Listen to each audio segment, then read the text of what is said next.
Yummy. All right, folks. We back in the lab. We back in the studio. This is the Captain's Law Podcast. I'm your host, Rob. Good afternoon. Happy Sunday. This is your one-stop shop for sports, current events, and DMV community news. I finally got it. Let's get a clap on that. Special episode coming up, man. I got one of my main men from way back, from the Burtonsville days, man. I got Mr. James Turner, writer and film director, bro. What's going on? Let me get a clap for you. Let's get a clap for you. Just thank you. Tell the people, you know. You've got to throw in entrepreneur, but yeah. Well, you can throw it in.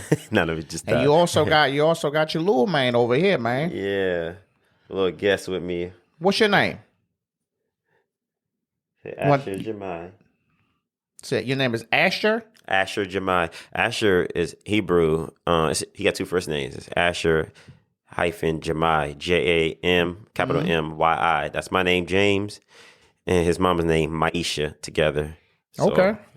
Asher Jemai Turner. Getting deep. Okay. Well, look, man, I ain't seen you since right before the pandemic in California. I know. Was I even podcasting then? No, I wasn't. No, but it was an idea then.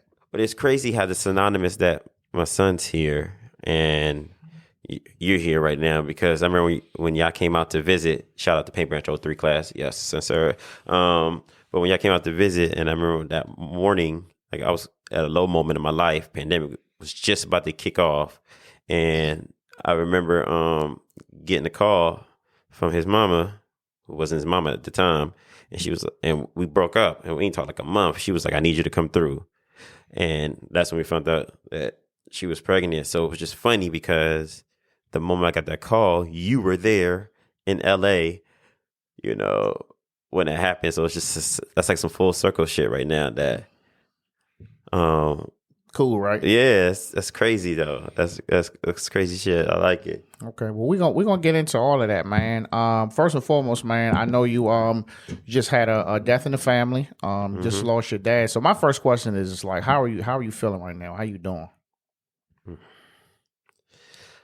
I feel rejuvenated. I feel it's kind of hard to it's hard to express what I feel, because my father and I had an interesting relationship. Like he was in and out of prison. He's always been. Everybody's always spoke good about him. Times he always spoke. He always been good. But he was in and out of prison.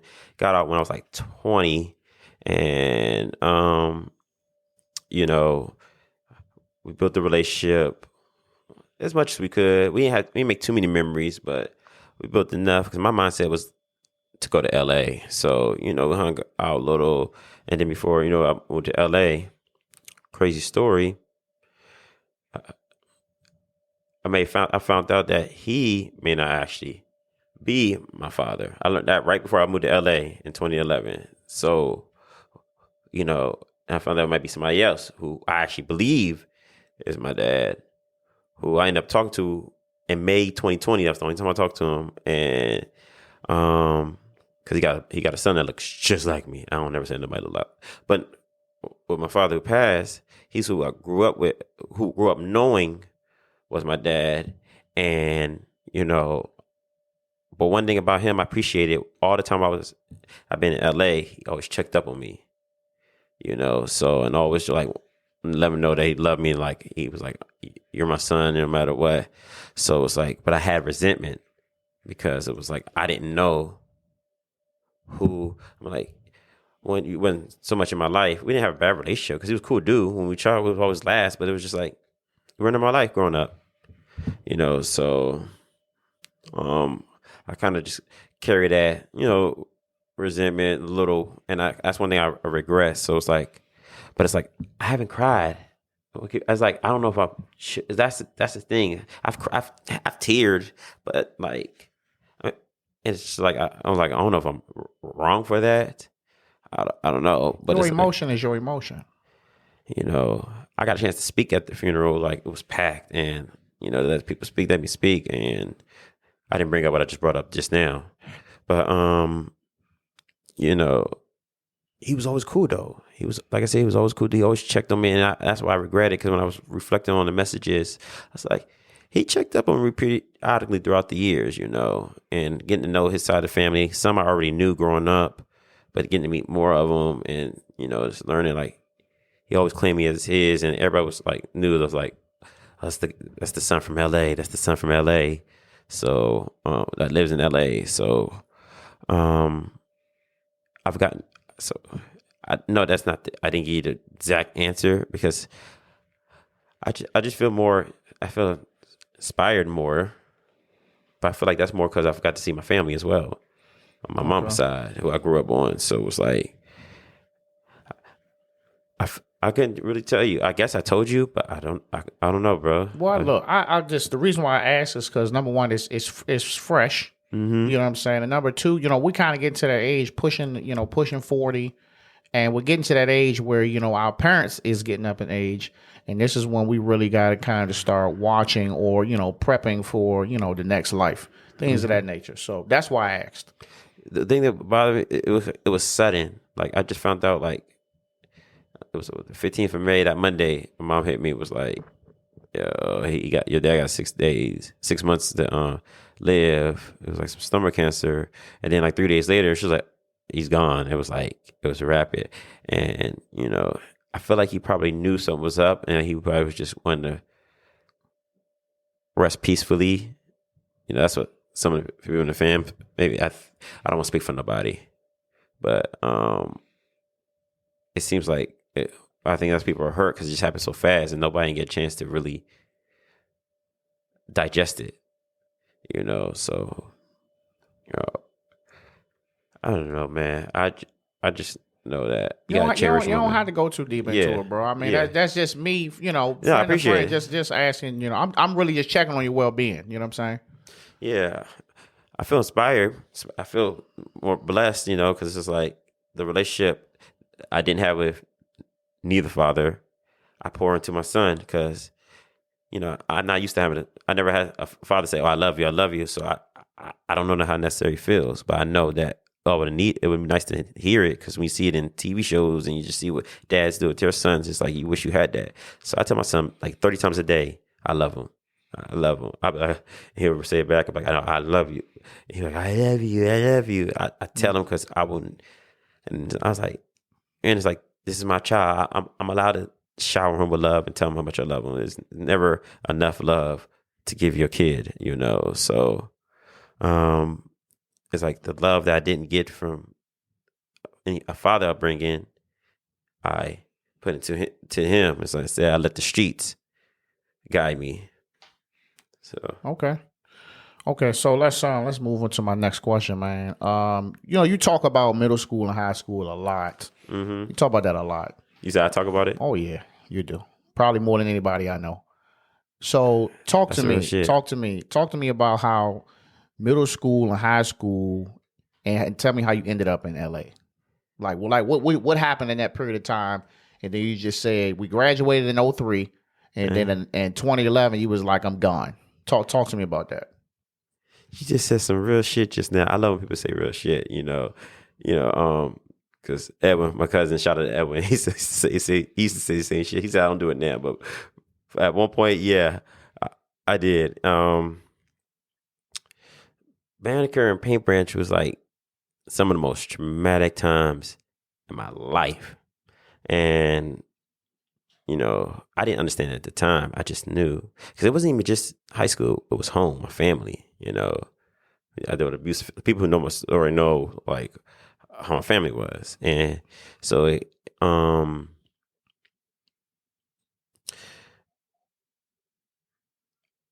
was like here's the thing. When I came to Banneker, I was at another school, and I was there from like second to middle of fifth grade. I was about to go to Sligo Middle School. This was in Wheaton, and I had a rapport with the school there. Like, I was the smartest guy in Highland Elementary. Motherfuckers would tell you, like, I was top in the math, top of the reading. I was good in sports, and I was funny.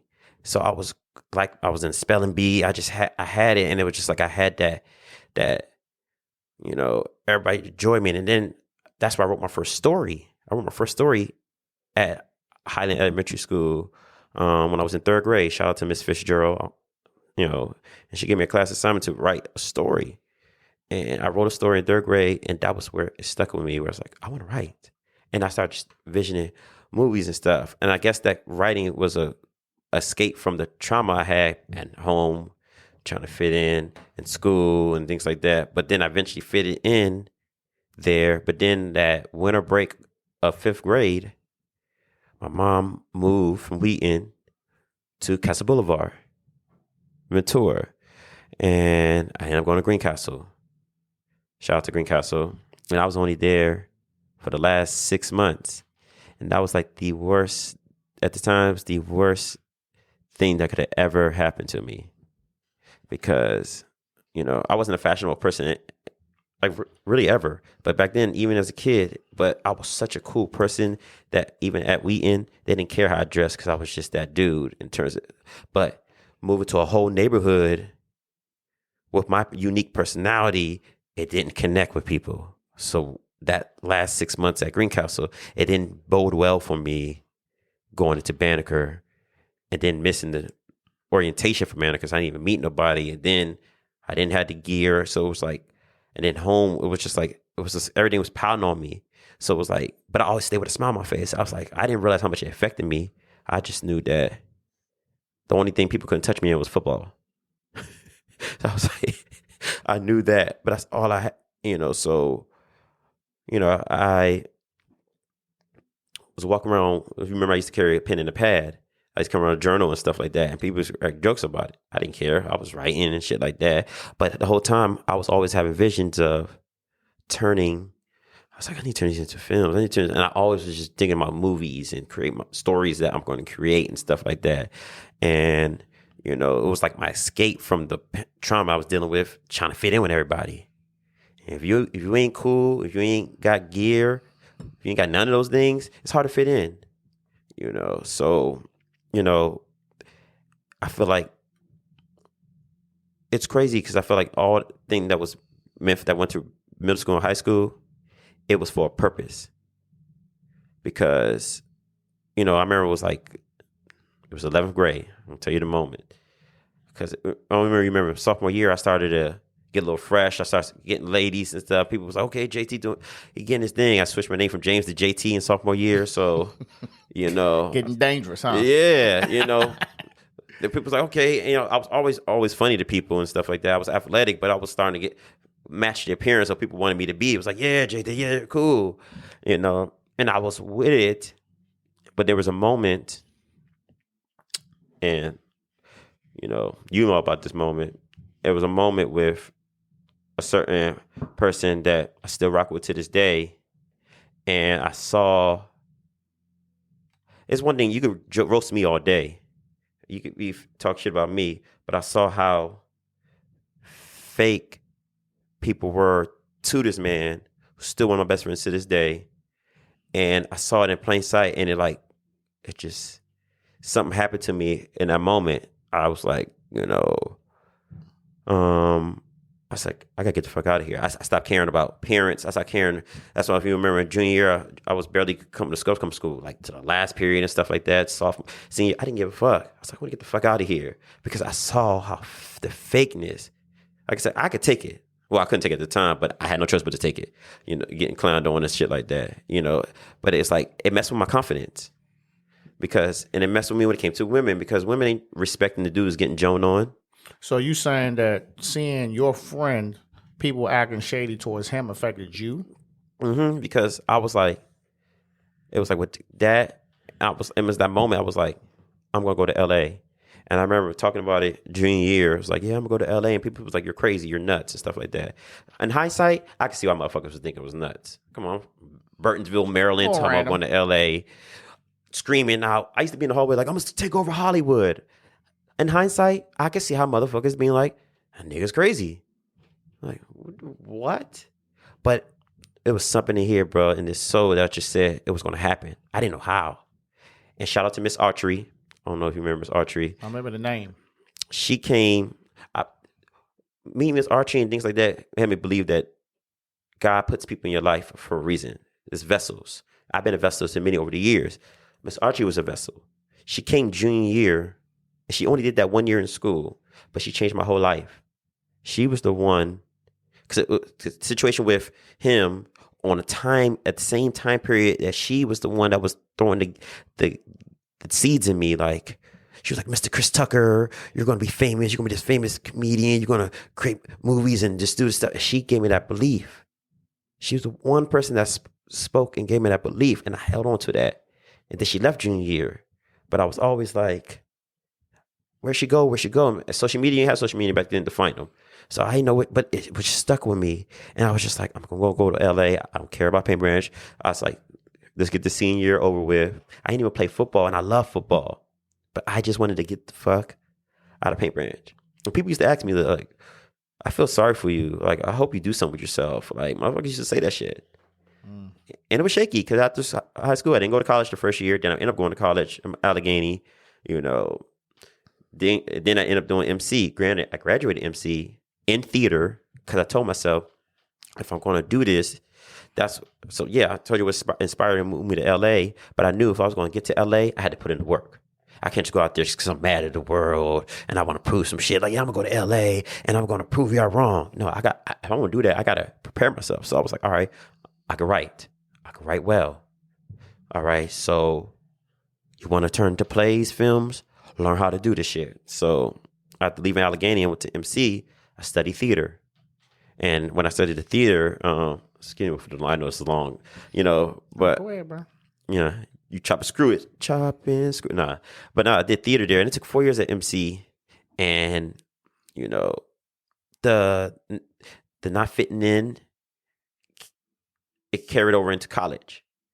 You know, at this point, I got anxiety at the time. So I don't even go into campus cafeterias because I have anxiety of Banneker lunchroom, Paint Branch lunchroom. I used to get roasted on. So, or just being like, I always feel like everybody was staring at me like, oh, look at this guy, this Bama ass. I haven't said that word in a long time. This weirdo ass, because all I've been called is crazy and weird and shit like that. And that shit used to eat at me at the time. Like, why is everybody calling me crazy? Why is everybody calling me weird and shit?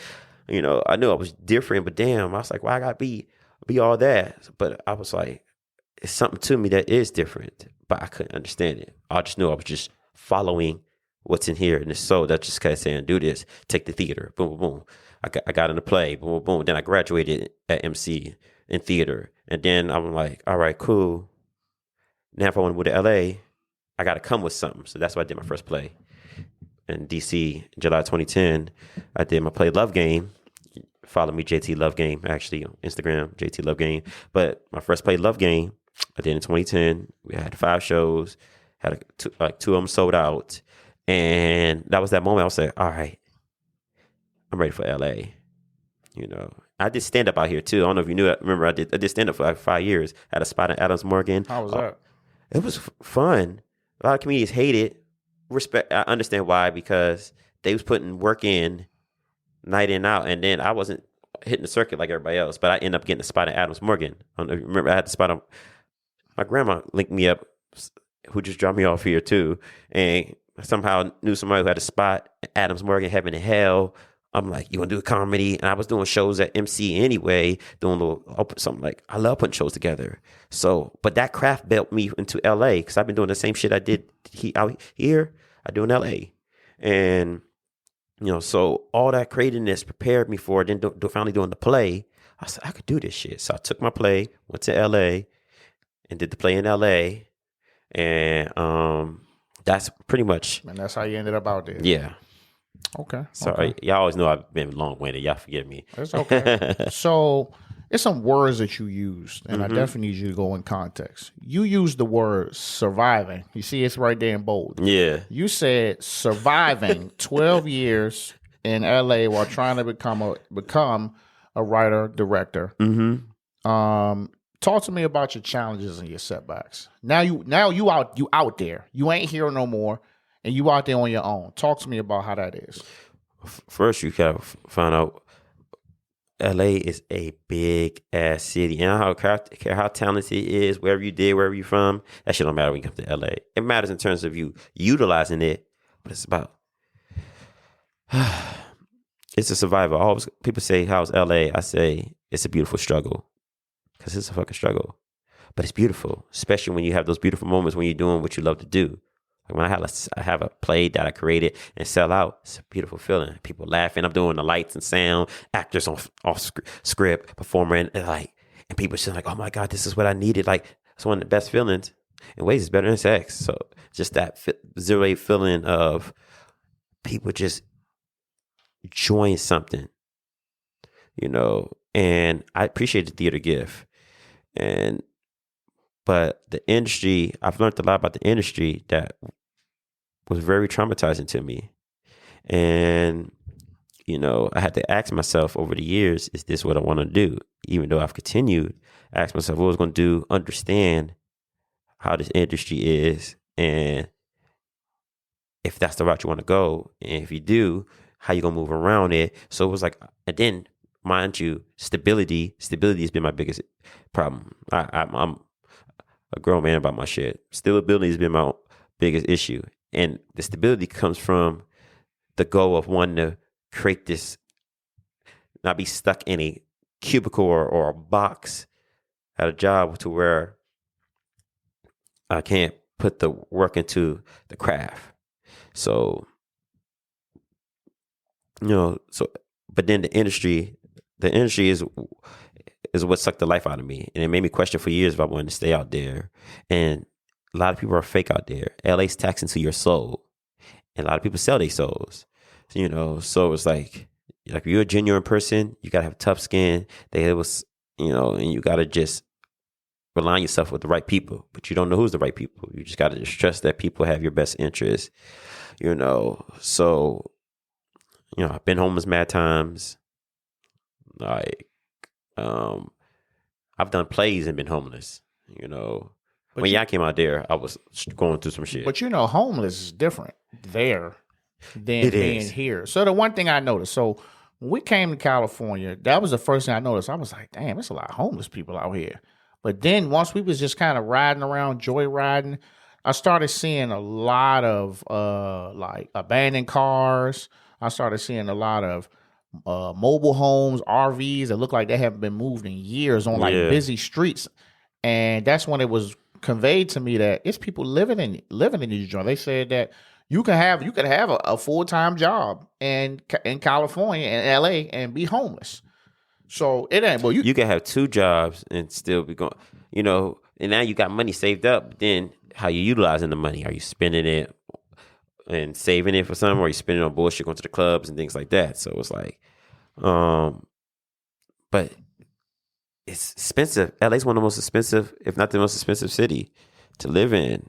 And, I know people with 2 jobs or work for, or are executive at a company, but they still got roommates, because the cost is crazy, So how'd you maintain your motivation to stay out there, even knowing that you pretty much out on the street? Knowing God had a purpose for me. That's really why I'm still in LA. Like, a lot of us are vessels in this world. Somebody told me a long time ago, one of my theater acting buddies, there's people that are called on, and then there are ones that are chosen. And then you got the few that are both. And he was like, you're both. And, I've created, I have a gift as a writer, just me as a person that strikes nerves in people. That could be good nerves, that could have bad nerves. So I knew I had a purpose. So sometimes when I'm at my lowest moment, I want to go, I'm like, again, that's so the spirit that's in here that just be talking to me, but like something that's just saying, you got this. You got this. Don't trip. You're going to get through this. Times where I had to sleep on the train and things like that and go straight to rehearsal, stuff like that, early years. It was all for a bigger picture. You got this. You bigger than this. And I was like, I'm not going back to face the disappointment of motherfuckers, because a lot of people thought LA was just a talk. Then did I make it? I don't think nobody expected me to be out here this long. I didn't even know if I expected to be out here this long. But keeping that faith, I moved out there on faith. And I said, have trust in God and build relationships. So some of my closest friends are actors, writers, just somebody who works at an office. I just trust in the energy of people and who they are to me, if they're meant to be in my life. That's how I usually have proper discernment.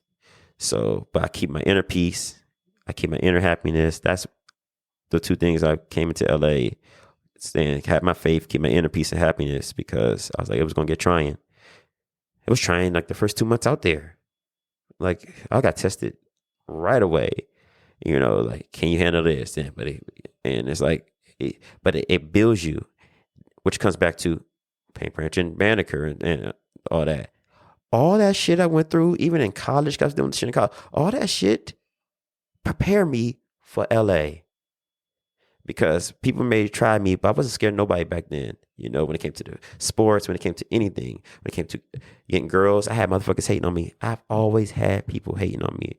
Niggas who got all the hoes in the world, but want to hate on motherfucking JT for getting a joint. Like, why y'all hating on me for? I'm like, I'm mad because she likes me because I can't dress, or I'm not matching your fly, but you can't hit that, but I hit it and you're mad at me. Why y'all mad at me for? And it's like, that's still to this day. Everything that I've gone through back then still goes to this day. People don't roast me these days because I'll roast motherfucking in Burtonsville? back. Yeah, everything I went through. Who's still in Burtonsville? No, I was saying everything that I went through in terms of having people like hate on me and just be mad on when it came to the girls I dated and things like that. It's the same shit in LA. It's the same thing with fitting in. People don't roast me these days because I'll roast back or I'll punch a motherfucker in their lip. I don't really want to punch nobody, but when they try me, they see I ain't playing. But my thing is this. So I get it coming up. I used to get roasted too. I wasn't super fresh, but I was funny though. Yeah. I was always funny. You was only gonna get me a couple of times. But my thing is, you have good delivery on how you deliver things. Yeah. But my thing is, so now we 37, 38 years old. So it's like, at what point does none of that shit matter? Like, all right, bro, like I'm doing what I gotta do. This is my purpose. And at what point can you just tune that out and just kind of do your thing? Because, I mean, not saying that you're not still going through this, but how long are you gonna keep, like, I won't say dwelling on it, but like, at what point are you gonna say, all right, fuck all that. I'm doing what I got to do now. When I see everybody at the 20-year reunion. On some good shit though, because honestly, I think I don't hold resentment for it now. But me talking about it right now is just like, because I've always talked about it, I've posted about it and things like that. So it was like, put it to the forefront. But now, I don't know what happened I think it was probably this boy right here, but, I love seeing people doing their thing that I grew up with, like yourself. Like I told you, I feel like this is a nice spot. Like this is inspiring. Like I'm proud of you. Just because I remember you from Banneker. Do you remember we was a team on the teachers versus students at Banneker? Do you remember that? We was getting mopped the hell up. Yeah, I was going to actually remember that, but I remember the outfit. Yeah, I remember the green shirt with the bleach stain in the back. I remember shooting up a shot and I bricked that shit off the backboard and hit rim. But I was just trying to shoot it because I knew we only had like 30 seconds to play. They got us off quick. Yeah. So I see people who's, I be seeing people on social media and they got this stuff, they be married and things like that. Like, I just spoke to Ashley Malik earlier. And that's the first time I'm talking to her in years, but I was just like, it's just like, I love seeing people. Shout out to Ashley. I still be chopping up the people back home. I talked to Stacey Saw. That's what made me hit Ashley, because I still chop it up with her over the years. I still keep in touch with people in LA, from LA out here, because especially where I'm at in life now, because it's like I'm gaining the little closures and closing the wounds that I had. And I've learned that from psychology, that you gotta find those closures. So for me, I reach out to people just feel, and people reach out to me and show me the love. And, and a lot of people have shown me that love and reached out and was like, yo, I just want to let you know you helped me. I'm like, I'm traveling the world because of you, or just, and it's like, I've learned to understand that I was not the guinea pig, but I was that I guess the sacrifice to, people seeing things differently, because I get a lot of love from people now, and I have a lot of love for motherfuckers. Like I want to go to the 20-year reunion, not even in any means to stun on anybody, because I ain't really got shit to stun on. You didn't go to the 10-year one, did you? Nah. 10-year one. A lot of people didn't come, but for the people who was there, it was fun. I just want to see people because I'm so happy seeing so many people that are doing their damn thing, yo. I'm not a hate. I love seeing people doing things. Like I said, I've just so many. I've talked to Brandon Conway mad times, Evan Campbell. Like he became my cousin because his cousin is married to my mom, so we became family in 2010. And it's like seeing my man Chad. He's engaged. For people know, shout out to Chad Miller, Chatty Mills. So it's like, and even just people I didn't even not that tight with, and just seeing others doing their thing, seeing people married, and like I love that shit. I'm jaded these days, so I don't got that same romance that I had back then. So I get my next question for you. It's off topic. Mm-hmm. Did you ever or would you ever consider going to therapy about this childhood traumas? I should go to therapy now. I just started going like a month and a half ago. I got this lady. How's that going for you? It's cool. I've learned that my trauma's now is not too much based on the shit from high school. All this shit now, it's more on shit I got going on currently that I got to work on. Okay. So I really don't, because in the sessions I really don't talk about back home. That's why I'm like, I don't really care anymore. Because I don't really talk about, this and that, my family and things like I really talk about the shit I got going on because LA is taxing to your soul. I'm thankful for what I went through. Thank everybody, good, bad, and ugly, that I came across in my life that inspired me because it prepared me for LA. Like 7 years in LA was tougher than the 25 years I spent out here. Just the first 7 years. Now I'm 12 years in. Because there's so much that hits you with. When you see the industry, you just like so much. And, I've almost lost my life a couple of times out there dealing with motherfuckers. But God be protecting me. I got guardian angels. So. Okay. So let's talk about your projects, man. Are you working on something currently? I was shooting a film. Well, I am in the middle of a production of a film. Tell me about that. It's called Laughing My Own Jokes. I shot about 25-30% of it already.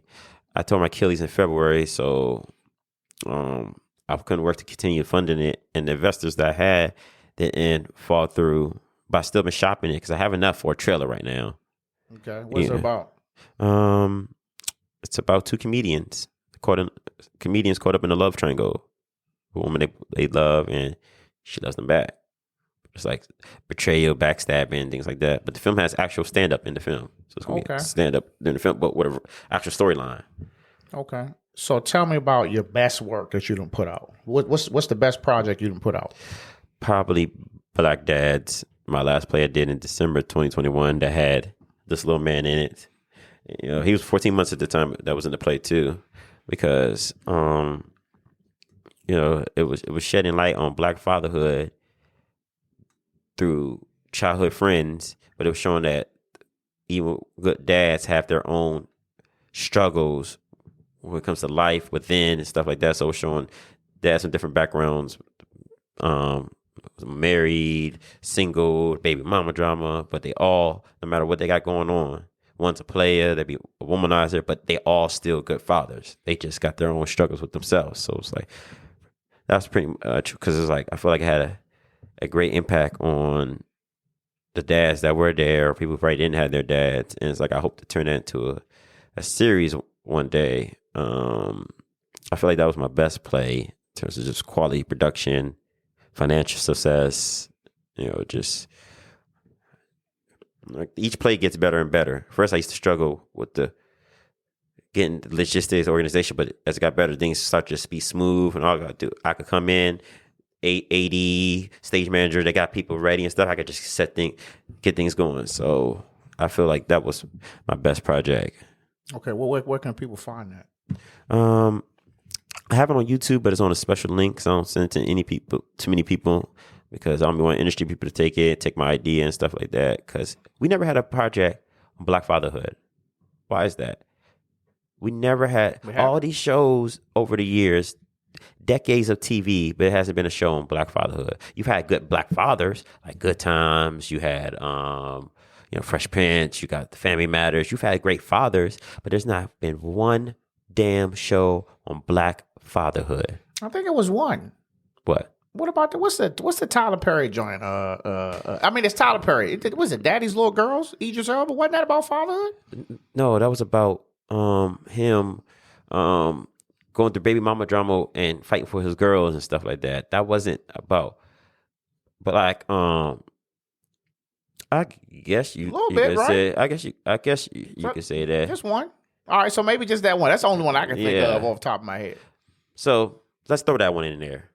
One out of how many damn black movies? How many damn black TV shows?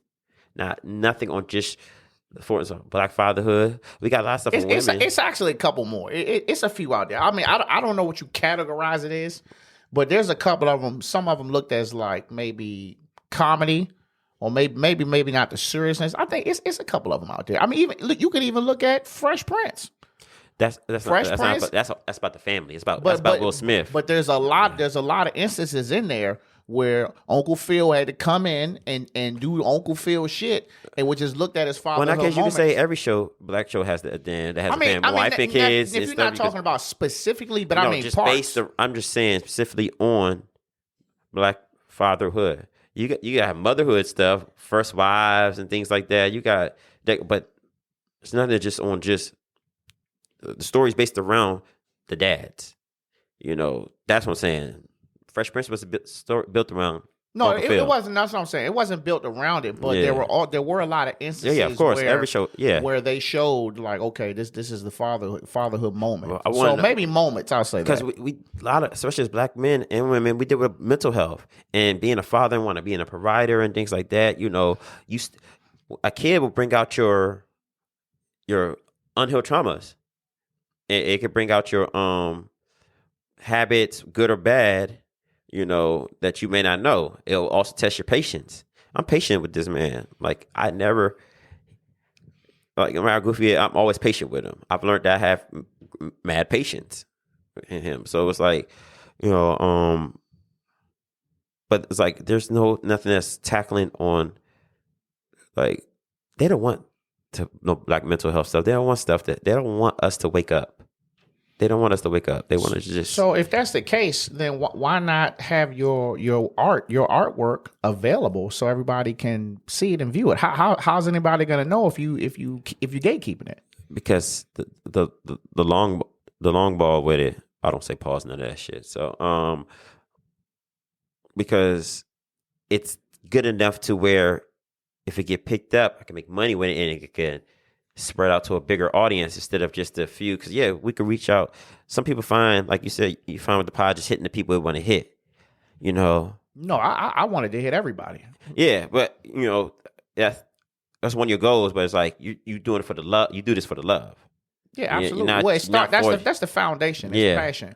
But so my thing is this. This is the reason why I say this is because, whether you like it or not, people are going to take your ideas. It's nothing you can do about that. That's just like me.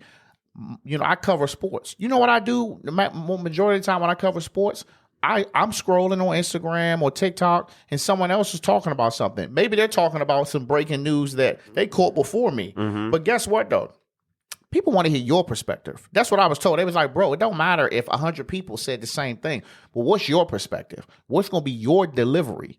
You know what I'm saying? So that's why I'm saying, like, yeah, I get that you may not want nobody to steal your idea, but, you know, I don't think you're doing any favors by kind of keeping it to yourself. I agree, because I used to, my other plays are still available. It's just certain, like the Black Dads, because it's like, I have that. If people want to, I just send them the link. But like, even my documentary, I have a documentary on YouTube on healing Black love and relationships. Okay. It's called Love Game Docs, you know, and a lot of people have watched it, and I've gotten great reviews. It's a whole 2-hour documentary and just interviewing people out in LA. And that's in public. That's public. No, it's unlisted too, but I send it to people too. But I mean, how many people walking up to you say, hey, can you send me your stuff? Like, you know what I'm saying? You know, I don't know. It was just because I spent 6 years on it, and it's like. And you spent money. 6 years and money on it. But it's dope though. It was just like, because sometimes people will sit there like, I feel like people, they want to see it, but don't check it out. I send people a 2-minute trailer all the time. Everybody don't always check it out. You can't give me 2 minutes of your time. Or you just wanted to see if I was telling you the truth that I have a documentary. But yeah, that's why I send them the trailer. If you see the trailer, then yeah, I'll let you see the documentary. If you give me a trailer and be like, I loved it. I love the different connections with the people and things like that. Okay, here's the. Even if they don't watch it, but at least they take the time to at least watch the trailer. So why not? Is the trailer unlisted too? No, the trailer's available. The trailer is public. Yeah, the trailer is public. See, so what I'm saying is, this is kind of not making sense to me, because what I'm saying is this: you go out here, right? You put a lot of time and effort into this. Is your passion, right? You know, you put your time, your money, your mental health, all of this, into put in this. What you're saying is a beautiful project. I ain't seen it either, and if I just wanted to go and look online, I can't find it. Facts. So it's like, why go to LA, get into this industry, which is that you're in an industry to make film to put out to the world, but you're not putting it out, and you're saying it's your best stuff. I mean, just let me know. Am I bugging out? No, you ain't bugging. You got me stumped, nigga. I don't even. I'm just saying, like, bro, you could be, and you made this film how long ago? I spent 2014 and 2020. You know, I was losing footage, reshooting, then having to. So how long has the final product been done? 5 years. So for 5 years that you could have had this thing online and getting some views, getting some feedback. Oh, you talking about when I had it on? I had a screening for it in 2020, December 2020. Yeah, I did have a screening for it. I'm talking about you not having it public on YouTube for 5 years. Oh no, for two, yeah. 2 years. Yeah. You might need to go ahead and make that thing public, bro. I'm just saying. Yeah. You just listen. This is 2023. There is no idea that hasn't been taken. That's not true. Yes, it is. I give an example. Look at these movies now. Mm-hmm. What are we doing right now?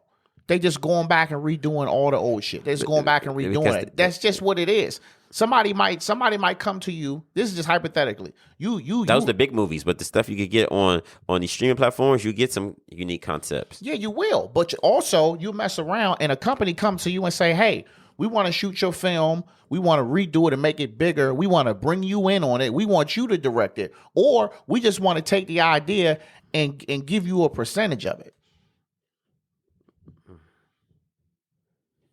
Now, I don't. This is just me speaking. I'm open to selling a script now because I have scripts in the tuck. It's just I would just when I get, especially with this film shooting, almost like a one project. Because if I get that one project, I got people that's willing to invest because they'll see, oh, he knocked that down with the little he had. Oh, I'm getting it. I'm investing in the next one. Then I could be able to drop these joints, and then because here's the thing, I could get resources like I probably won't want to get, but. You know, I want to get it without having to compromise anything. Listen, look, in today's age, everything is about numbers. Mm-hmm. So right now, if I'm an investor and I'm looking, you don't have anything to show me that your stuff is good. You don't have anything. I can't go to YouTube and say, "Well, damn, I got like 6 plays on YouTube they go watch." But what I'm saying, if I'm looking for your best stuff, I can't find it. Okay. You know what I'm saying? And if I'm looking like, well, damn, he got 500,000 views on this one movie, or he getting 10, 20,000 views, likes, reposts, shares per video. How's anybody gonna find that? You say LA is huge, so you're not gonna walk down the street and hand everybody a CD or a thumb drive with your trail on it, are you? You got to use. I thought about that. Don't do that. I did think about that. That's not it. You need to use what's available, what is free, and what is free is social media. Like, you got to utilize that. That's just like my podcast. My podcast brings in just enough numbers that I can call people my community. Mm-hmm. If I really wanted to turn it up a notch and post more and really do a lot more deep diving, my shit would grow a lot faster than what it is. I'm cool where I'm at now. Yeah. But if I would have never posted that, no one would ever know. No one would ever know. I wouldn't have the guests that I have if no one could find my stuff. I want to tell you real shit. Why I hide it? I've been nervous lately. Because being in LA and learning, reveal the curtain, like the industry and how it works. It like I get nervous because how the world they kill our black leaders, and I always look at myself. I always felt like God's telling me I'm like a revolutionary leader. I've done revolutionary things. I have a documentary that the quality is not probably at the where at its top notch, but the content is amazing. So people watch the grittiness. People love the grittiness, and it's against the grain and it's like, this one I want to shout out Dr. Umar Johnson. Like, I see guys like him because I'm a big Dr. Umar advocate, and I'm always saying like they're killing the black leaders. Umar's still good right now, but you think about guys who've really impacted the black community, they take them out. They took out King, they took out X. They just recently took out Nipsey. I always tell people this. I wasn't the biggest Nipsey Hussle fan as a rapper, but one thing I could tell you, the impact he was having on LA and the community, if he was alive for 10 more years to spread that message that he was spreading, the way he was doing it, he could have impacted the world.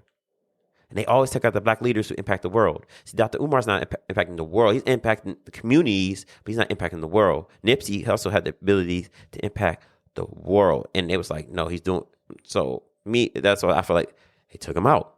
So what did it have to do with your stuff though? Because I've seen, like, you never came to a show. I have the creativity to give to impact the world. This documentary, if it got pushed, the people watched it, and it would wake up people. Okay, baby, hold on. I'll get it. It would impact the way. Give me a sec. I got it. Yeah. It would impact. What I was saying, if I had money behind me with everything I created, I could single-handedly change the whole black community. That's really the truth. I didn't want to sit and really say that, but that's the gift I've been blessed with as a creator, as an artist, as things like that. I can impact the entire world if I really wanted to with my gift. With me as a person who as I am as a man, like, I'm a unique specimen. So I know what I've been blessed with. And it's like I get nervous because I'd be like, my stories, like, for example, like the Black Dads, it was deep messages in there, a lot of conscious stuff, talking that stuff that they're not trying to push. They're not trying to push a positive black dad story. They can have a good black dad in the show, but actually spending, like, they want to create this narrative that is still, there's a lot of deadbeats out there, but there's a lot of people like yourself and many other I know that breaks that narrative. That's a good husband, a good father, and things like that. But they don't push that shit. They don't push brothers like me, corny motherfuckers like me on TV. They push the knuckle. We've been programmed to surround ourselves with the people that we surround ourselves with. That's friendships. That's dating. That's why when you get older and you start getting in your 30s, you got to unprogram yourself to know what you really want in life, what you really want in a spouse, what you really want in yourself and in your career and things like that. But a lot of people don't know that because they've been programmed and to like whoever it is that they supposed to like, date whoever it is they supposed to date, but nobody really knows what the hell they really want. It's empty. Is it empty? So my thing is, man, like, so this is what I'm just having a hard time digesting, man. Like, you just said some powerful shit, but you also saying like you're in a position to be this, to like be that person, to be the voice, but you not doing it though.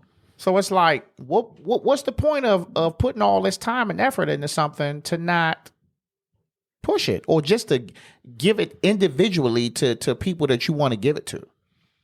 Like, what's the point? Taking success by his throat. My old football coach in my semi-pro from LA, he always said, "You paintbrush niggas." So I brought Edwin, Matt was on. He was like, "Y'all niggas fear success." I feel like that stuck with us too. He's like, "I fear success. Y'all could be great, but y'all just don't just take success." And that always stuck with me because it's like, I can get it, but then it's like, what if I capture that? What if I do get this and I'm in the limelight and things like that? How am I going to respond? Now attention's on me. How am I going to handle it? Do I want that? And I wrestle with that. So it's like I'm trying to get this film going so I could hit it through the back doors, hit a streaming platform, get some bread through that and things like that. But it's like, do I really want to impact the community like I wanted to, like I've always wanted to? Because I know I can. But I'm like, how? And then, so it's like, sometimes I just hold myself back. I hold myself back a lot. So you're in your own way pretty much. Yes. Okay. All right. So talked a lot about fatherhood. So my thing is this. Now you have a child. You said he's 3 years old? He'll be 3 in October. 3 in October. October what? 4th. Okay, I'm going to get him something for his birthday. Now, do you feel like your priorities have had to change with you being in the business and the industry that you're in? Do you feel like your priorities have had to change in order to be able to raise this child correctly? Because I know that you talked a lot about stability. You talked about you was being homeless and things of that nature. Have you had to like pivot or maybe get into something else just to make sure that, you know, your child is taken care of? Yeah, and yes, and shout out to his mama. She's such an amazing woman, you know. She sets the foundation on things, you know. And, you know, out of respect for her, she, you know, when we mention anything when it comes to us, but I'm just going to just give her flowers because, you know, moms are amazing.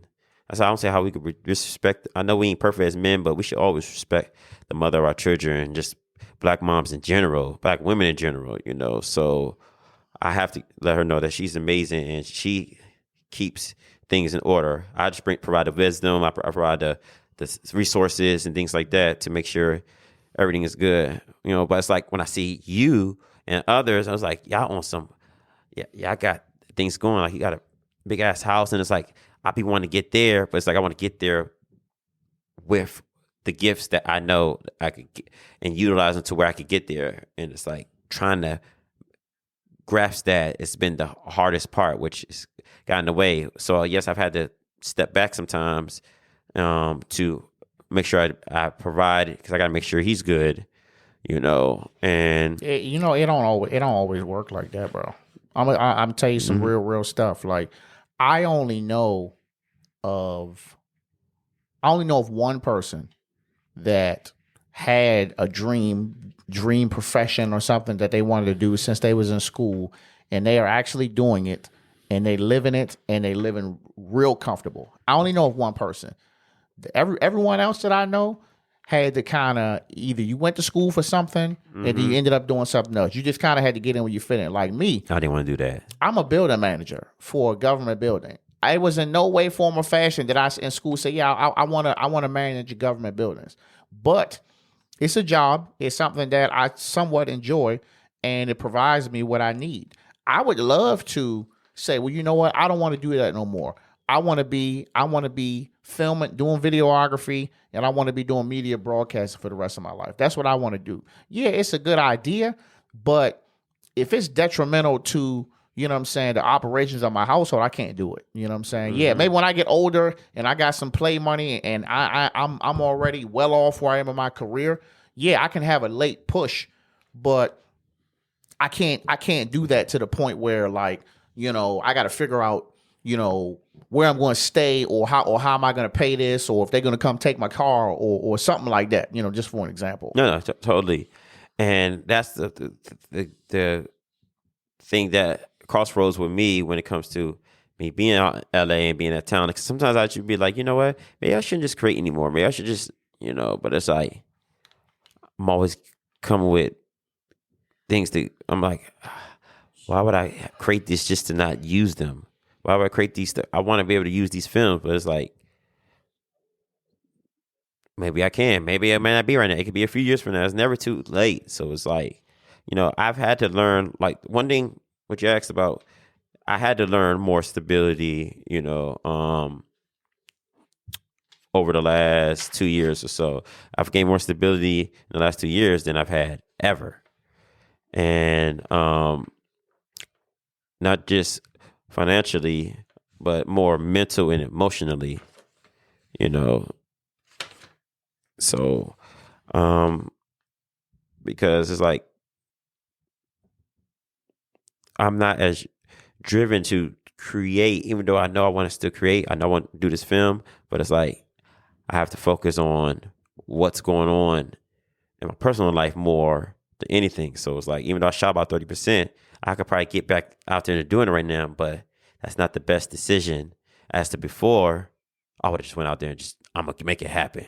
So I'm noticing the differences. It's like, all right, it's not going anywhere. It's a film. I've been out there for years. I've seen people take 6-7 years to shoot a film, come out, look like they only shot it in like 8 months or something. So it's like, don't rush it all, and that's I'm just learning. It's like focus on what your priorities are and what matters first, and then when the opportunities, go back and tackle it.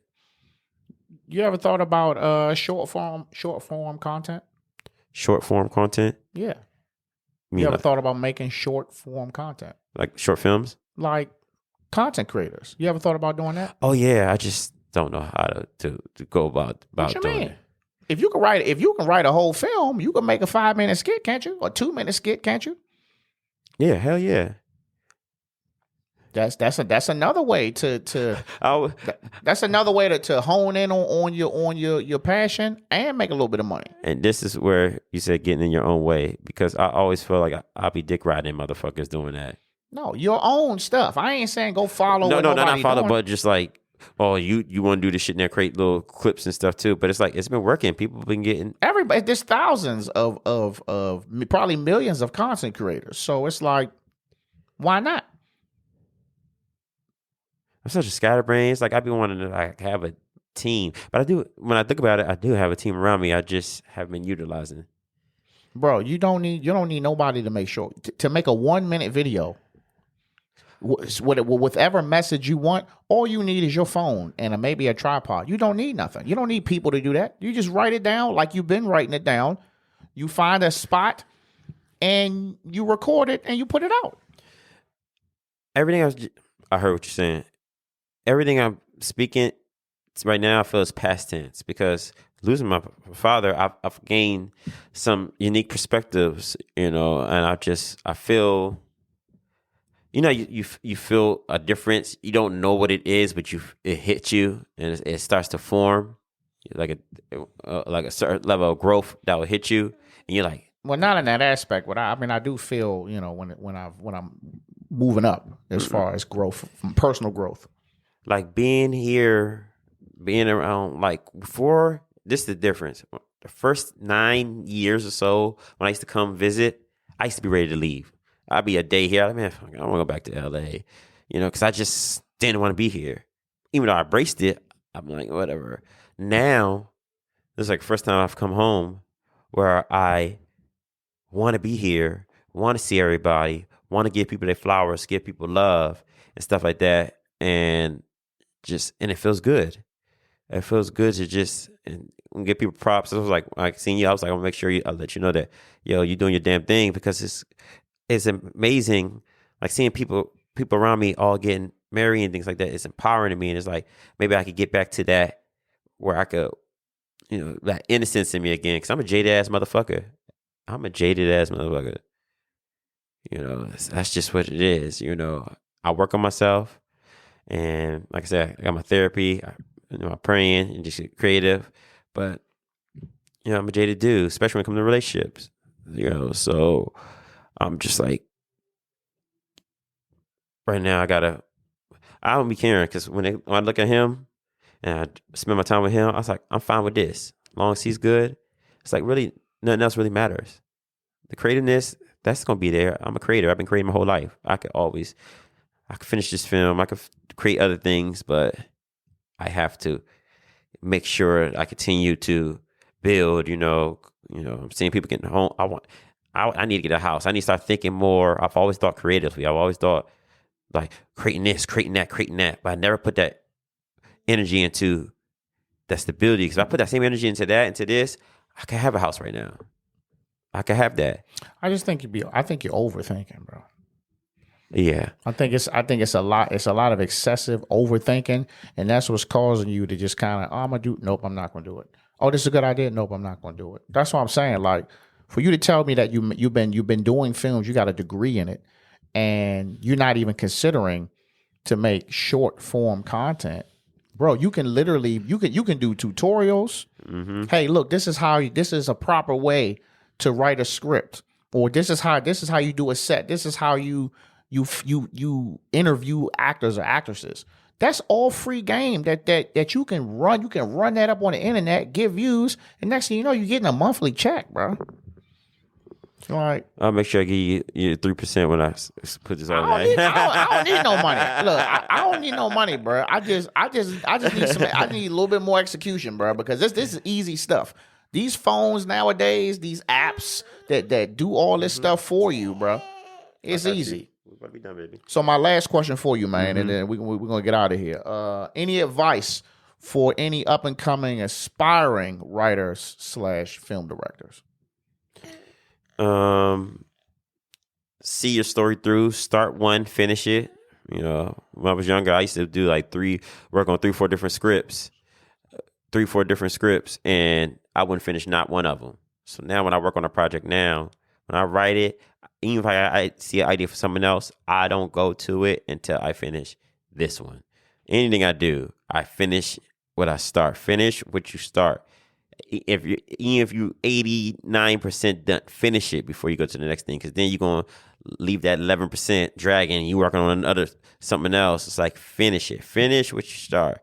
So I gotta finish this film. That's why I'm not doing any other projects or anything right now until I finish this film. So however long this film takes, whether it takes 6 months, whether it takes a year, I'm not doing any other project. Because I could do another play, but no, this film is the main priority. So it's like I'm focused when I knock this film down, because we do this right. Like the first 30% has been amazing. So it's like, don't rush it.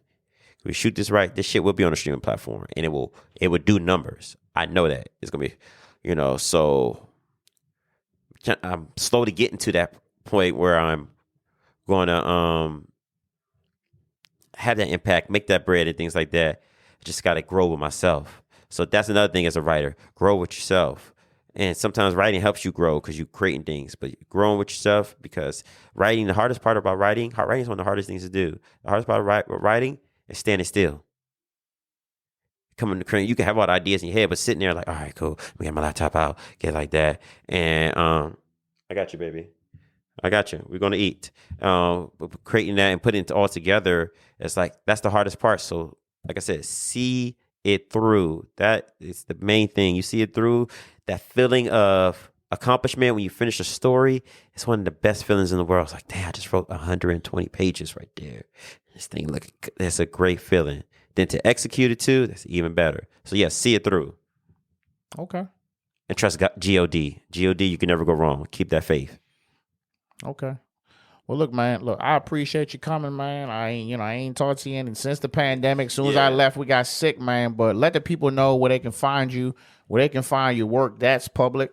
Like, go ahead and drop your social media handles. Instagram, JT Love Game. That's the only social media I have. That's my problem. I need to expand more, get some Twitter, get this thing going. I got plays online. I got one of my best plays, which probably my most impactful play. It's Confessions of a HOE. You can go YouTube on that, or put Confessions of a Hoe. You'll see it. I've ran it. Try the HOE. Yeah, well, because when I used to promote it, I used to sit in the fire. It was like Confessions of a HOE, a hoe? No, HOE. But yes, hoe, but HOE. They'd be like, but why? It's like, it's the acronym because it sounds fancy. Who wants to? It sounds kind of like, you want to see Confessions of a Hoe, or you want to see Confessions of a HOE? Like, ooh, HOE, that's enticing. What's that about? It worked. All 3 times, 2 to 3 times I did it, I sold out down there every show. One production was one of my greatest, but I just keep it real on that. But yeah, Confessions of HOE. I did a Christmas musical. I only got a trailer of that. I did a Caribbean play. It's a Caribbean spoken word play called Poetic Dancehall. That's dope. It was a 2-hour play, but we condensed it into 20 minutes. So for YouTube, it's about a Caribbean. It was inspired by a true story, actually, when I was in LA. It's on your YouTube? Yeah, it's on my YouTube. So give the people your YouTube. James, I didn't create a username for it. I just give people links. I never give people. All right, well, just give me the link. I'll put it in the description. Poetic Dancehall, James Turner, Elegant Moments by JT. That is my YouTube handle. I should create an actual handle for YouTube. It'll help. Yeah, it'll help you just a little bit. My marketing ain't the greatest, brother. Okay. I just create. I wish I had a team. If I had a team, I could just create. I'd be worth like 7 figures right now. I could just create. but that's the goal. Okay. Well, look, man, we're going to wrap it up, man. We're going to dress it up. I'm going to put this out for you, and I think everybody's going to love it, man. Thank you, guys. Shout out Paint Branch 03, baby. We legends in this motherfucker. We was the last of the real class. Let's just keep it real, because after 03, I don't know what the fuck happened, No disrespecting nobody, because it's good people, but, we start going to war and shit like that. It was just like, nah, we was that thug thizzle, Shout out to you, Leon, man. Keep it up. Keep being an impact on the community. This is the community podcast right here. So I appreciate you. We done. Tapping out.